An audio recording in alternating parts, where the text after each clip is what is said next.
Today ay tuturo ko sa inyo kung paano gumawa ng coin purse. Tara, simulan na natin. Crochet coin purse. Mga kagamitan. Crochet hook, gunting, crochet thread o sinulid pangganchilyo, at zipper. Paraan ng paggawa. Number 1, winding. Ito ang paglalagay ng sinulid sa ating kamay. Tatlo ang kumokontrol nito, hinliliit, hinlalaki, at middle finger. So ayan, so para dire-diretso ang daloy ng ating sinulid. Number 2, gumawa ng slip knot, katulad nito.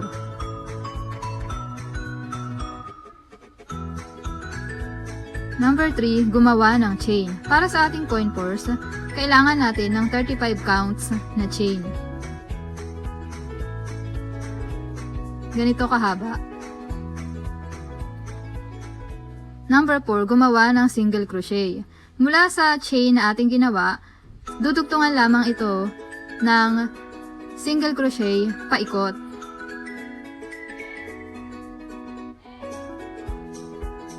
Number 5, itupi ito. So, kaya natin tinutupi ay para makuha yung center ng ating coin purse. Dito rin kasi natin ilalagay ang ating zipper.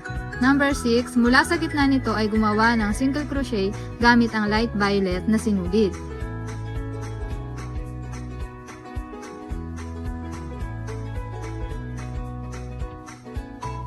Number 7, kapag nasa dulong bahagi na ay iikot ito at muling gumawa ng single crochet.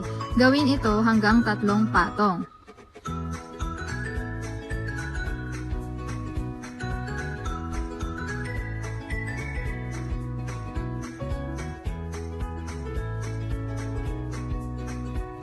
Number 8, gumawa ng isang magka-alternate na single crochet at isang chain ng paulit-ulit hanggang sa dulo.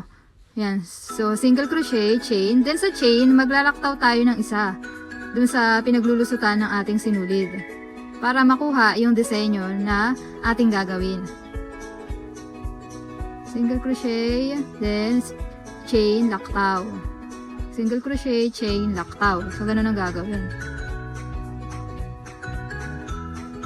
Number 9, pagdating sa dulo ay gupitin ito at idugtong ang dark violet na sinulid. So, dapat tama yung pagdudugtong natin para matibay ang ating coin purse at hindi madaling masira. Number 10, gupitin ang sobrang sinulid, kagaya nito.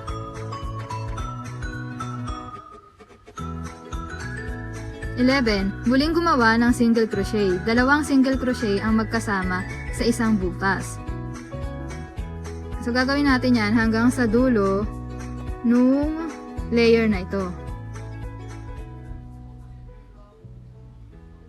Number 12, muling idugtong ang light violet na sinulid. So, kung makikita nyo, alternate yung design natin. So, unang isang layer ng dark violet, then 4 na layer ng light violet.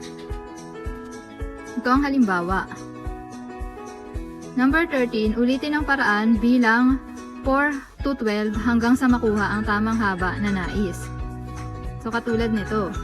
Number 14, tupiin paloob ang bawat dulo nito.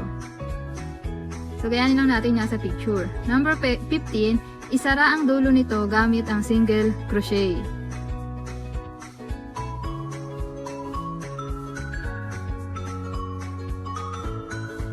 Yan, nasara na. Number 16, gumawa ng chain para sa hawakan. So, kayo magde-decide kung gaano kahaba ito. Number 17, upang higit na tumibay ang hawakan, ay dugtungan ito ng single crochet.